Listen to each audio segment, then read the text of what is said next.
es un buen pensamiento el himno que la hermana Raquel estaba tocando. Comprado por sangre de Cristo. Comprado por sangre de Cristo. Tristemente y pensando en todas las cosas, al cielo yo voy. ¿Verdad? No. ¿Cómo es? ¿Cómo es que vamos al cielo? Con gozo. Con gozo al cielo yo voy. Con gozo al cielo yo voy. Pues vamos a dejar paso a la hermana Raquel, que nos va a traer también la música especial. Hoy la hermana Raquel está un poco ocupada. Y después vendrá el hermano Marc para la predicación de esta mañana.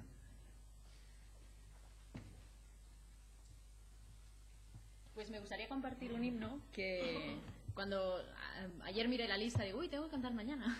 Entonces empecé a buscar en los cantemos estos especiales que hay.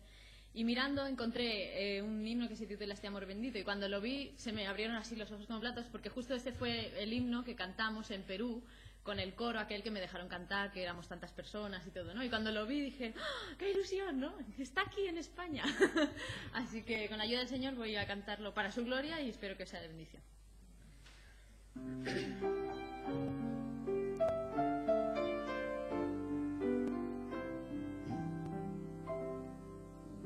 Llama de luz que no se apaga, senda de paz que no divaga, es el amor, amor sin fin, que por fe yo reconocí.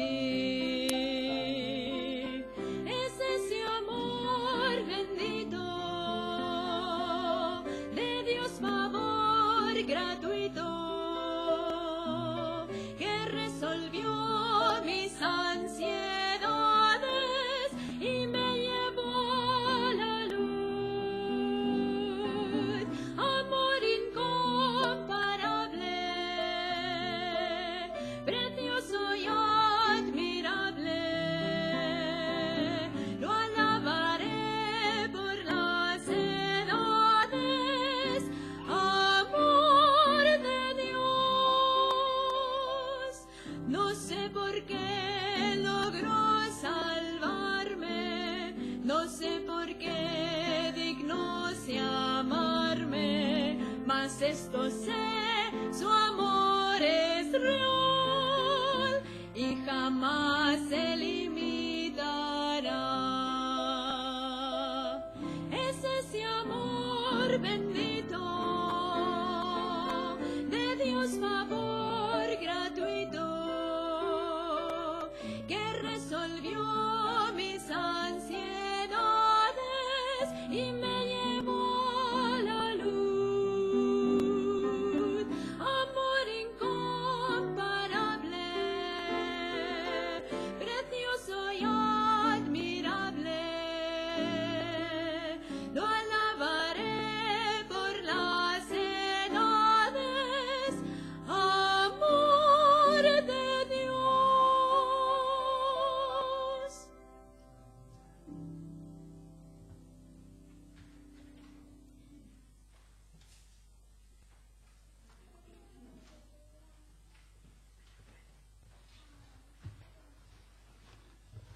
Pues buenos días a todos.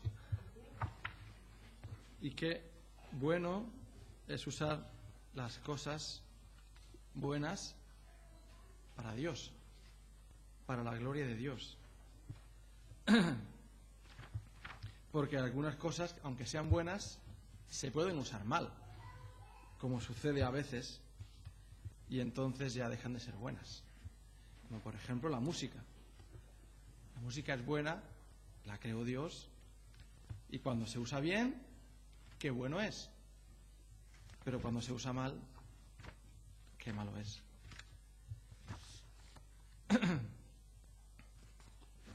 Pues vamos a buscar en el Evangelio de Juan, capítulo 15.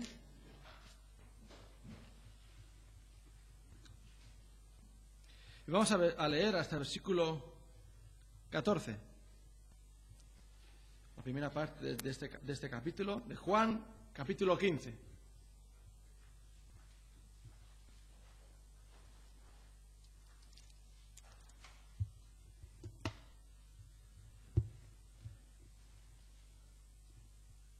Dice la palabra del Señor: yo soy la vid verdadera y mi Padre es el labrador.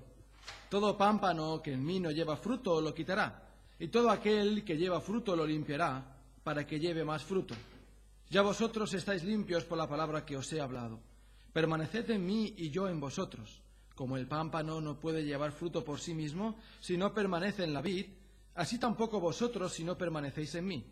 Yo soy la vid, vosotros los pámpanos. El que permanece en mí y yo en él, éste lleva mucho fruto, porque separados de mí nada podéis hacer. El que en mí no permanece será echado fuera como pámpano y se secará, y los recogen y los echan en el fuego y arden.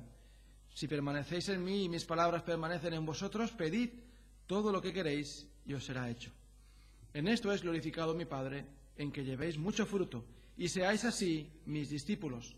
Como el Padre me ha amado, así también yo os he amado. Permaneced en mi amor. Si guardareis mis mandamientos, permaneceréis en mi amor, así como yo he guardado los mandamientos de mi Padre y permanezco en su amor. Estas cosas os he hablado, para que mi gozo esté en vosotros y vuestro gozo sea cumplido.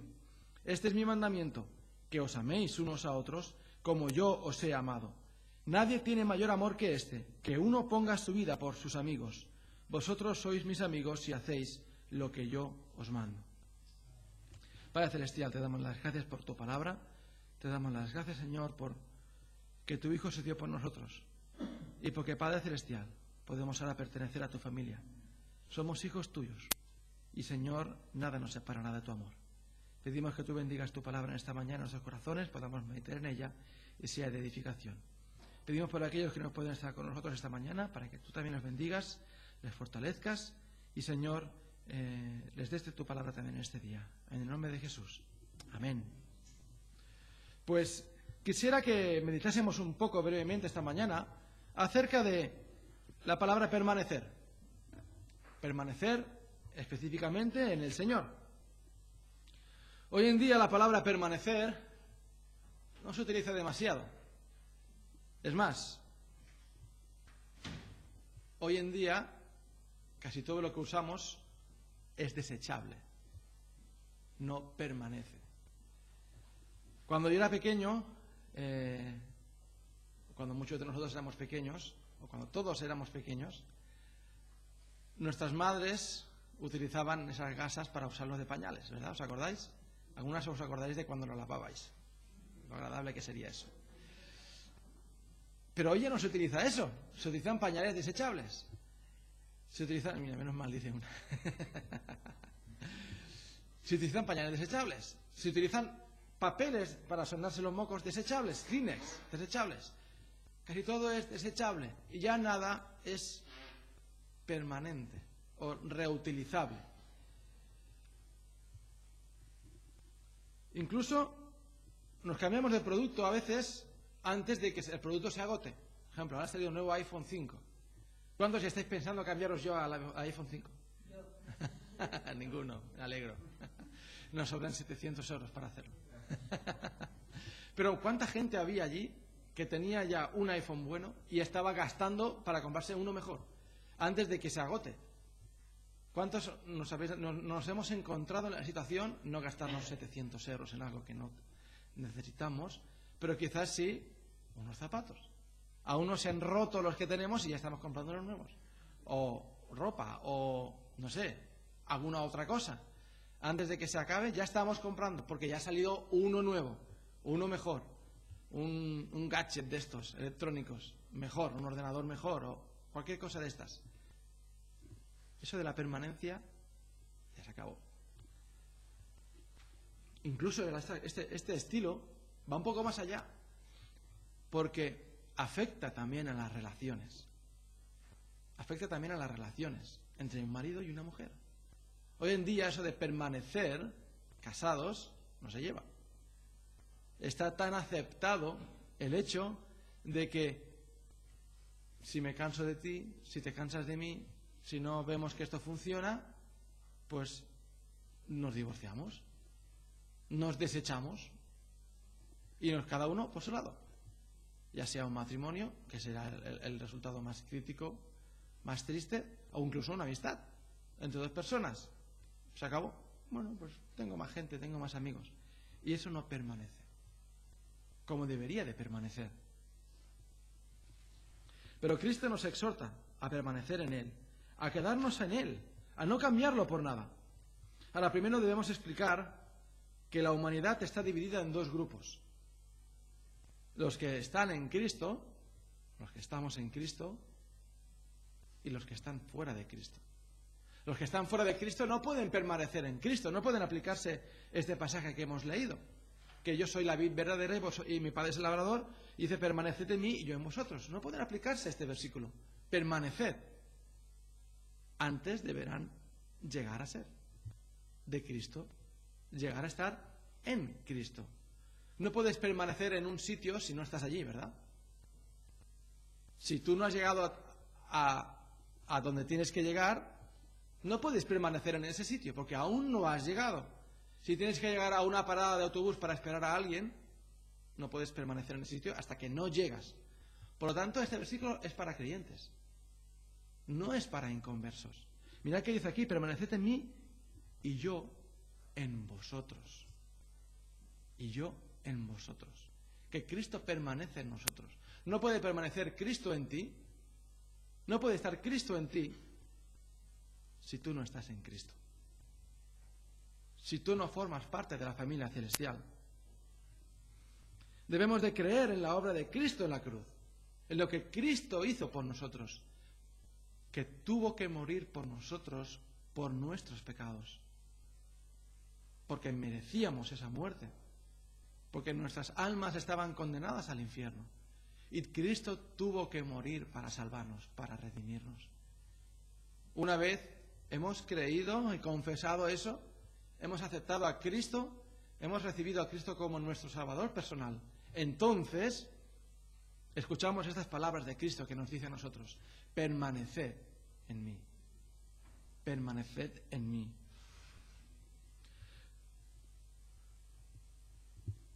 Cuando hablamos de permanecer en Cristo, no estamos hablando de conservar la salvación, no estamos hablando de que se puede perder la salvación, de que es la única forma de conservar la salvación, que si no permaneces en Cristo no puedes conservar la salvación. No nos confundamos. No pensemos que estos versículos nos hablan de que se puede perder la salvación, porque aquí leemos en el versículo 6, el que en mí no permanece será echado como fuego, como fuera, como pámpano, y se secará, y los recogen y los echan en el fuego y arden. No tomemos esto como que podemos perder la salvación.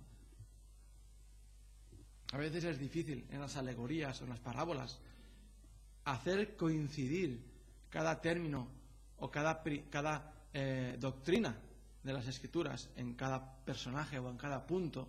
Pero mirad lo que dice en 1 de Juan, capítulo 2, escrito por el mismo apóstol Juan, unos cuantos años después.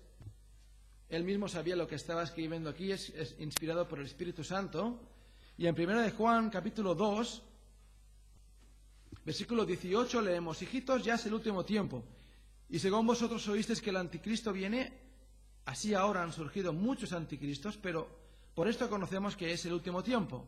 Y fijaos aquí, salieron de nosotros, pero no eran de nosotros, porque si hubiesen sido de nosotros habrían permanecido con nosotros, pero salieron para que se manifestase que no todos son de nosotros. Sí que es posible que hayan personas que estén juntos con la iglesia, ahí mezclados, participando de la congregación, de las congregaciones en las iglesias locales, incluso participando de los ministerios, pero no están en Cristo. Pero no están en Cristo. Esa es una explicación. Y un día se hace manifiesto que no son creyentes, que nunca lo han sido, y estaban allí, y un día se manifiestan que no son creyentes realmente. La otra explicación, tiene dos posibles explicaciones, es que sean creyentes de verdad, pero que un día se cansan. Un día dejan de ir a la iglesia. Un día no es que pierdan la salvación, pero el Señor los quita del medio, porque ya no dan fruto. Y ya no hay más que hacer con ellos. Y es posible que el Señor los quite del medio. Así que centrémonos en lo que nos dice el versículo 4. Permaneced en mí y yo en vosotros. Como el pámpano no puede llevar fruto por sí mismo si no permanece en la vid, así tampoco vosotros si no permanecéis en mí. Vemos que el Señor utiliza una vid para ilustrar esta enseñanza. Una vid, tenéis en el boletín una fotografía de una vid. Una vid es la planta donde salen las ramas, los pámpanos, y de esas ramas cuelgan los racimos de uvas. Eso es una vid. Aquí tenéis una foto de una vid. Ahora, una vid es una planta que se extiende, que se suele extender y se hace más grande y más grande. Una vid es... las viñas, por el contrario, es el terreno, o todo un conjunto del terreno donde hay muchas vides.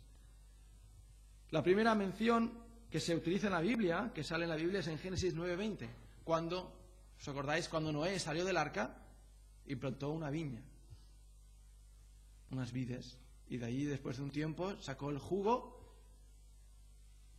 ¿Y qué pasó? Se embriagó, ¿verdad? En Deuteronomio también se daban instrucciones al pueblo de Israel de cómo tratar con las viñas. En Isaías 5 encontramos la parábola de la viña de Jehová y de cómo, habiendo preparado el terreno, lo había el Señor despedregado, lo había puesto un cercado, lo había preparado, y esa vid, en lugar de dar uvas, dio uvas agrias. También en Mateo 21:33 encontramos otra parábola con una viña. Aquella viña que tenía ese hombre, ese señor, y que se la dejó al cuidado de otros labradores. Esos labradores se apropiaron de ella y el Señor mandó a su hijo incluso para recuperarla y lo mataron. Una clara ilustración de lo que hizo Cristo, y que esa vid era Israel. Ahora, el Señor utilizaba muy a menudo para ilustrar, para explicar cosas naturales, habituales que allí habían. Y en Israel había muchas vides, muchas viñas. Así que el Señor utilizaba esas viñas para usarlas como ilustraciones. Pero qué curioso ejemplo, que al igual que una vid puede producir un fruto delicioso y dulce. En la viña, si tú vas a leer la Biblia, siempre es algo positivo las viñas. Las vides. Es un don de Dios para los hombres. Pero al igual que puede producir un fruto delicioso y dulce, también produce el mosto, el zumo de la vid. Y siempre que aparece la copa de la Santa Cena que participamos nosotros, siempre que aparece la copa como la sangre de Cristo, siempre se utiliza la palabra zumo de la vid. Nunca le aparece la palabra vino en la Biblia para utilizar eso, para mencionar la palabra del zumo de la vid como la sangre de Cristo. Pero del mismo modo que puede ser utilizado como algo bueno, todos están de acuerdo en las propiedades beneficiosas que tiene la uva, el zumo de la uva, para el cuerpo, para el organismo. Antioxidante, bueno para la circulación, para el corazón, con vitamina E. De todas formas, al revés, puede ser mal utilizado y puede llegarse la gente a embriagarse y a perder la razón. Al igual forma, la fe o la religión sin fe, podríamos decirlo, puede convertirse en algo tan negativo para la gente, para la sociedad. Nosotros os repetimos muy a menudo que no estamos predicando una religión, que no seguimos una religión, seguimos a Cristo. Pero seguir a Cristo sin fe se puede convertir en una religión. ¿Y eso? ¿Qué beneficio tiene seguir una religión para el alma del hombre? Ninguna. A efectos morales seguramente nos puede evitar problemas, nos puede hacer parecer mejores personas e incluso puede darnos una cierta calidad de vida. Pero ¿qué produce eso a tu alma? ¿Qué relación te produce eso con Dios? Si esa creencia no está fundamentada en la fe en Cristo, en lo que hizo Cristo en la cruz. Cristo es la vid verdadera.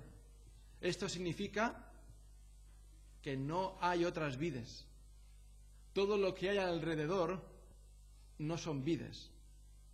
Quizás se pueden parecer, querrán parecerse, querrán hacerse semejantes en forma, semejantes en fruto, semejantes en forma de cómo cuidarse o cómo crecer, pero es la única vid verdadera. Al igual que cuando es el único camino, es una exclusividad. No hay otro. Podríamos decir que yo soy la única vid. La única vid. Jesús es la única vid. La vid verdadera. El resto son falsas o imitaciones. Así que imitar la fe en Cristo se queda en una religión, en una simple religión. Y una religión sabemos que no puede salvar al hombre. El único que puede salvar al hombre es Dios. El único que nos puede salvar es Dios. Todos podían entender, todos podemos entender que un pámpano, o sea, una rama, ya sea de una vid, en este caso, o de un manzano, o de un peral, o de cualquier otro árbol que dé fruto, si se arranca del árbol, si se arranca de la vid el pámpano, no puede dar fruto. Es una obviedad. Todos podían entender este ejemplo claramente. Como el pámpano no puede llevar fruto por sí mismo si no permanece en la vid, así tampoco vosotros si no permanecéis en mí. Si un pámpano se cae al suelo, aunque en él haya un racimo de uvas, esas uvas se van a secar, se van a pudrir, se van a perder. No van a salir más. No va a poder seguir sacando más uvas ese pámpano. Se va a secar y no va a poder hacer nada. Separados de mí, nada podéis hacer. ¿Qué es permanecer en Cristo? A veces, vamos a poner dos ejemplos. A veces entendemos el significado explicando lo que no es. A veces lo entendemos así mejor. ¿Os acordáis del rey Saúl? En una ocasión tenía que enfrentarse con los filisteos en 1 Samuel capítulo 13. Y había quedado con Samuel. Saúl había quedado con Samuel que llegaría y podían ofrecer sacrificios a Dios antes de la batalla. ¿Pero qué sucedió? Samuel se retrasó un poco. Y entonces el pueblo empezó a desesperarse, empezó a marcharse porque los filisteos estaban muy bien armados. Eran unos 30.000 soldados y ellos pues no estaban tan acostumbrados o no tenían un ejército tan regular como los filisteos. Y empezaron a irse, a marcharse. ¿Os acordáis que hace poco hablábamos de Gedeón? Cómo estaban todos esos soldados, esos 32.000 también, me parece, ¿no? Y poco a poco empezaron a irse. Pues aquí estaba Saúl, que tenía que permanecer. Habían acordado con Samuel que tenía que llegar. Y él tenía que permanecer en su sitio y esperar. ¿Pero qué sucedió? Es que Saúl se impacientó. Y entonces hizo algo que no tenía que hacer. Y él mismo ofreció los sacrificios, algo que estaba reservado solamente a los sacerdotes. Él no tenía que hacerlo. Y no permaneció en su lugar. Se anticipó. Desesperó y hizo algo que no tenía que hacer. Por otro lado, cuando Noé estuvo dentro del dentro del arca, él permaneció dentro del arca. Y eso es lo que le salvó. Ahí entró por fe en el arca. Dios le mandó que construyese ese arca enorme cuando nunca había vivido antes en la tierra. Cuando la gente no estaba acostumbrada seguramente a navegar, quizás, grandes distancias. Y él tuvo que construirse ese enorme barco preparándose para algo que todavía no había sucedido nunca jamás, que lloviese sobre la tierra. Y allí estuvo Noé permaneciendo dentro del arca. Y ese arca le salvó. Ninguna ola le tocó a él. Al arca sí. El arca zozobró. El arca fue movida, fue balanceada, fue llevada de acá para allá por todas las aguas, por todo lo que sucedió allí en ese diluvio. Pero Noé y su familia y todos los animales que estaban ahí dentro permanecieron dentro de ese arca. Podían andar por todas las habitaciones del arca, por todo lo que era el área del arca.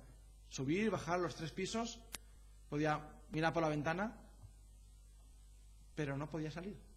Y permaneció ahí dentro del arca. Y fue salvo. Permanecer significa quedarse. Estar allí.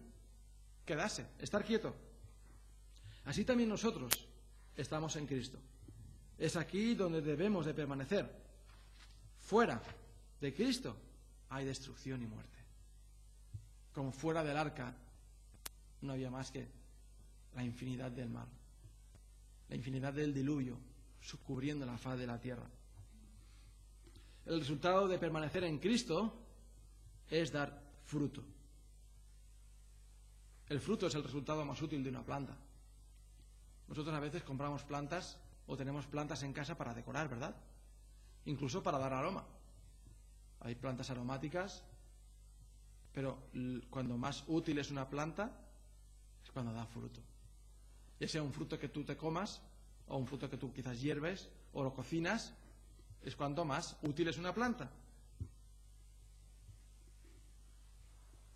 Qué lamentable es aquella planta, aquel árbol, aquel arbusto, que teniendo que dar fruto, da un fruto malo. Da un fruto que no es comestible. Da un fruto para lo cual no era su propósito el ser plantada esa planta y ser cuidada. Lo que le pasaba a esa viña en Isaías, que tenía que dar uvas, y dio uvas silvestres, uvas amargas. Así que el Señor quiere que llevemos fruto. Y para eso debemos de permanecer en Él. Si la savia de la vid penetra en nosotros y hace su obra, si realmente Gálatas 2:20, con Cristo estoy juntamente crucificado, y ya no vivo yo, mas vive Cristo en mí, es entonces cuando podemos dar fruto. ¿Qué podemos hacer separados de Cristo? ¿Qué podemos hacer cuando un pámpano se separa de la vid y se cae al suelo? Nada. Nada. No sirve más sino para ser hollada y ser echada al fuego y arder. Y las vides arden pronto. Y las vides arden pronto. Es más, el versículo 2, fijaos que lo que nos dice, y todo aquel, en la segunda parte, y todo aquel que lleva fruto, lo limpiará, para que lleve más fruto todavía. Para que lleve más fruto todavía. El Señor quiere que llevemos fruto. Y el Señor, al igual que en Isaías 5, tenía esa vid que había cuidado, había preparado el terreno, la había regado, la había cuidado bien. Lo mismo hace con nosotros. Es un labrador experto, el Señor. Es el mejor labrador que puede haber. Y sabe realmente cuándo se necesita cada cosa. Cuándo se necesita ser regado, cuándo se necesita dar el sol, cuándo se necesita despedregar, cuándo se necesita podar y cuándo se necesita recoger el fruto. Es el mejor labrador. Si yo me pusiera ahora mismo a cuidar una vid, esa vid no sé lo que duraría. Una vid o cualquier otra planta, un geranio. No tiene que dar fruto un geranio. Es difícil cuidar las plantas a veces. Y si no sabes, más todavía. Pero con el Señor sí que sabe cuidar bien. Y Él quiere que demos todavía más fruto. Dice que lo limpiará. ¿Qué significa limpiar una planta? Pues podar, quitar las hojas secas, quitar el fruto cuando corresponde, cortar las ramas en su momento. Cortar algo no significa que vaya a desaparecer. Yo me acuerdo ahí detrás en el campamento de las cabañas que habían unos chopos, hay unos árboles que se cortaron el tronco, pero así a lo bestia, ¡ras! Pensando que eso se iba a morir o se iba a desaparecer, y hay unos árboles ahí más altos todavía. Ha crecido allí el árbol mucho más para arriba. Parece mentira que eso un día se cortó. Y el Señor trabaja en nosotros. Y a veces parece que nos vaya a hacer desaparecer, quizás, por lo que nos está sucediendo. O estamos pasando un momento de dificultad. El Señor quiere que demos más fruto. Y tiene que trabajar en nuestras vidas. Tiene que trabajar en cada rincón de nuestro corazón. Y quitar aquellas partes que no son buenas, que sobran, que son necesarias de trabajar en ellas, de cortarlas, de limpiarlas, para que después llevemos más fruto. Son cosas, elementos en nuestras vidas que nosotros no nos damos cuenta, pero que nos impiden llevar más fruto. Si nos lo dijeran, o si tú te dieras cuenta de que eso te iba a hacer, si tú dejaras eso, llevarías más fruto para el Señor, quizás lo harías de otra forma. Nos damos cuenta después, al tiempo quizás. No entendemos siempre todo lo que hace el Señor, pero sabemos y confiamos que Él es el mejor labrador, el experto, que sabe cuándo hay que trabajar, que sabe cuándo hay que obrar. Proverbios 4:8 dice: mas la senda de los justos es como la luz de la aurora, que va en aumento hasta que el día es perfecto. Y así es como debe ser en esta vid. Así es como debe ser cuando el Señor trabaja en nosotros. Es como esa luz de la aurora que va subiendo, poco a poco, poco a poco, poco a poco. Y cada vez se va haciendo más clara, y más clara, y más clara. Y va subiendo, va ascendiendo poco a poco. Parece que nunca va a llegar, pero cada vez está subiendo más. Cada vez ese sol está brillando con más fuerza. Cada vez ese sol está alumbrando más, manifestando más las cosas. Dice hasta que el día es perfecto. Y así es la obra que el Señor quiere llevar en nosotros. Empezamos en oscuridad cuando nos convertimos. Pequeño rayito de luz nos alumbró nuestra condición. Alumbró nuestro corazón cómo estaba. Muertos en nuestros delitos y pecados. Y pronto la noche oscura en nuestros corazones empezó a amanecer el sol de justicia que es Cristo. Y poco a poco fuimos cambiando nuestras actitudes, nuestros pensamientos, nuestros corazones, y ese sol poco a poco fue ascendiendo,